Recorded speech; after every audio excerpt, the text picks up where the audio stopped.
Hello and welcome back to my channel where I take you guys through my journey of becoming an artist. It is currently Wednesday of week 41 and it's been crazy. The whole work thing has been insane, but I start my new job next week, so I know that I'm going to be a little overwhelmed, but I'm hoping that things should be on the up and up. My partner did pick out a little mic set for me that I can use on both my phone and my camera if I ever start recording on my camera again, which is super exciting. I'm hoping that the audio is better from here on out. As far as books go, I did finish Between Two Fires. It's funny because before I read it, all I saw was just, this is the best book ever, this is the best book ever, this is the best book ever. And then afterwards, all of the feedback I'm seeing on it is like, this is overrated, which is interesting. I thought it was fine. I wouldn't say it was like amazing, the best thing I've ever read, but it was good. I have started The Once and Future Witches. This is by Alix Harrow, who writes a lot of stuff that I like and wrote my favorite book of 2025, The Everlasting. I am doing this as a buddy read with my friend, and another friend recommended this to me. And then once I put it on my story that I was starting it, another friend said, oh my God, I love that. So I'm hoping that this is gonna be good. We are just reading like 5 chapters a day-ish, which I am sure is going to fall off a little bit next week when I'm in new job paralysis. This is okay so far. As far as games go, I have been feeling too stressed to play games. I don't know. I'm at the point where like sitting down doesn't feel restful, playing games doesn't feel restful, and just makes me feel guilty, which is obviously not great. But so I haven't been playing a lot of games. I was playing Slime Rancher 2 and it was going okay, but I did quickly get too in the zone with making money since I played the first one. So that has kind of made the novelty wear off a little bit and made it kind of feel like the same as the first game. But I am anticipating that I will finish that at some point. I am pretty close. There was a new Animal Crossing update recently, which will not be recently for you guys, but for me it was recently. So I did boot that up. So I've been dabbling a little bit in Animal Crossing again. I played it a ton, I think 2020 through 2022 maybe, and then I just stopped playing it. I had gotten all the bugs and whatever. I did wipe my island, which was a terrible mistake. So it's basically like I'm at square one, giving that a little go. As far as artists go, I'm actually on a Instagram detox for at least this week, hopefully most of next week. I'm super stressed about the job stuff, which makes me start doom scrolling a whole lot. So I'm on a detox for social media. So that is where we're at. With school, I did do a little bit of school yesterday, which you're gonna see after this. I finished the whole lecture for clothing, at least the first lecture for clothing. And I did a couple exercises for that, so you'll see that next. I'm hoping to do a few more studies with fabric today. I'd really like to do some portraits of women in like headscarves, because I think that would be, one, allowing me to do portraits, but two, giving me some some folds practice and giving me some more structured folds practice. I'm gonna dive into whatever the assignments are after the clothing thing. I need to look at the like syllabus kind of thing to see what would be next on the list. I have so much stuff that I have to do today and the next few days, but I'm gonna try to do a little bit more art and I'm gonna try to get back on the bandwagon. So let's see how that goes. Bye. So let's jump into school. First, I grabbed some stock images from TrueRef and I put them in a document. And the first one, I traced the folds just to start warming up, starting to see the shapes, put it all together. Then I did a full clothes study of a person. I started with the figure underneath, and then I started building the folds and building the garment on top. I didn't get this right, but I was trying to go a little bit more for speed than making it exactly realistic. And I was really trying to make sure that the folds were the thing I spent the most time on.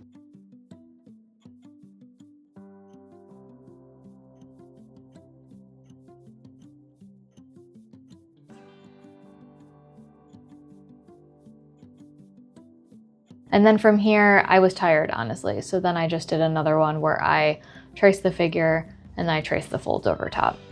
No, you don't need to rule. Okay. So now that we've done a little bit of drawing, I feel better about heading into the weekend. We took a trip to IKEA. First off, I got one of those art carts that everyone likes so that my art supplies can live somewhere. But then we ended up getting a couple dressers because I'm gonna be working from home more. I needed to have room for 2 monitors on my desk. So we got these dressers so that we could have our towers behind our desks. And I think that this has been super, super good. Now we're back in my sketchbook. I want to work on those portrait studies, and I really wanted to make something with complementary colors. So I took the pose and the hairstyle, I think, from Pinterest, or maybe I did the pose with the sweater from Pinterest and then did the hairstyle and the glasses from another image. Not really sure. Did a little bit of photo bashing.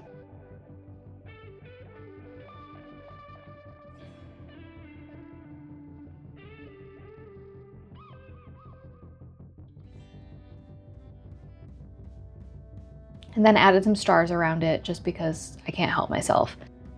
And then I took a break from that to think about the colors. And I drew some cats. I've been drawing cats in my little idea sketchbook that I take to work so that when I'm between meetings, if I think about something, I can like do a 2-minute sketch, just getting it on paper so I don't forget. And I've just been drawing cats. So I decided I was gonna keep drawing cats, but I was gonna try a little harder. And so I have these 2 guys, which both kind of started to feel like warrior cats. I don't know if you guys read those, but I read probably all of those when I was a kid. There were like 60 something books. I couldn't tell you. I wanted to continue to keep in mind the shapes thing and draw different subjects. So I did a person, I did a couple cats, and I'm really trying to think about the shapes that make up the thing instead of just copying a reference and trying to make them feel a little bit more 3D and using the shapes to try to make the focus point of the drawing a little bit more readable and then maybe not being quite as detailed with the whole drawing, if that makes any sense.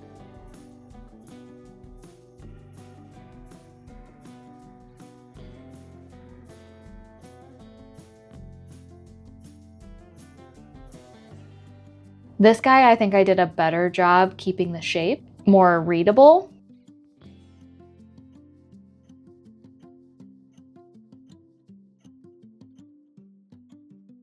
Then I decided on a purple and orange color palette, which is not complementary, but is pretty close.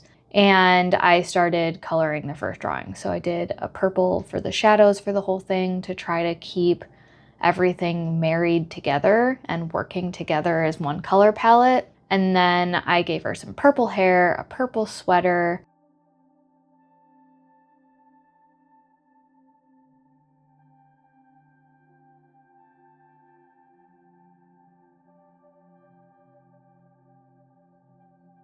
And then I used the oranges for everything else. So I'm trying to use the orange for the accents. Like the stars are a brownie orange, her glasses have orange, her collar has orange, her skin's a more orange toned neutral, that kind of thing. Trying to make sure that both colors are present in the image and feel seen, but in a balanced way.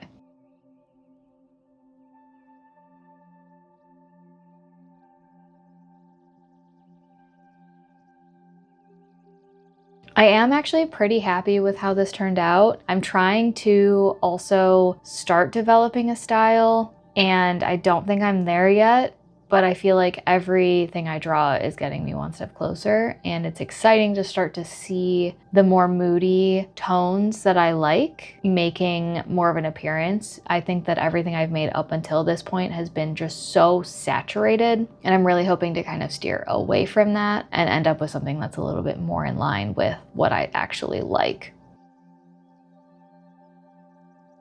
So we'll finish her up with a couple little highlights, getting that sweater collar a little bit more detail, getting some reflections on her glasses, that kind of thing.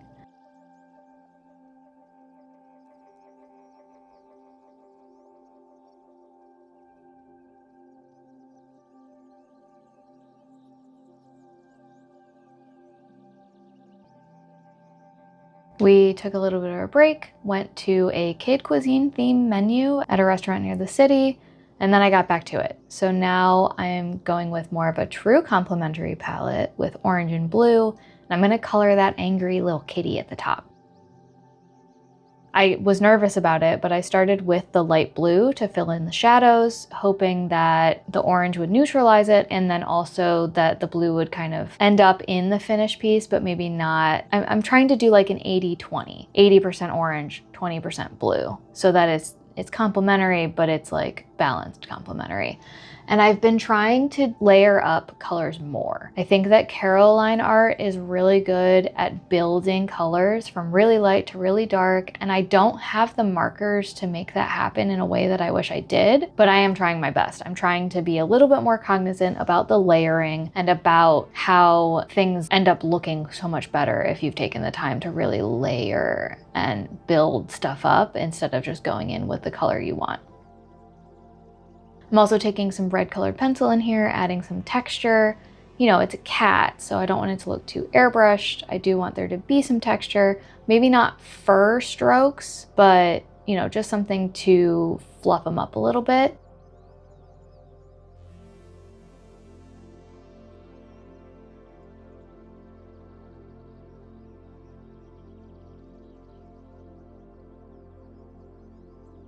And then of course adding in a little bit of paint marker at the end to get some of those highlights to come in. That is the end of this video. Thank you guys so much for watching, and I'll see you next time. Bye.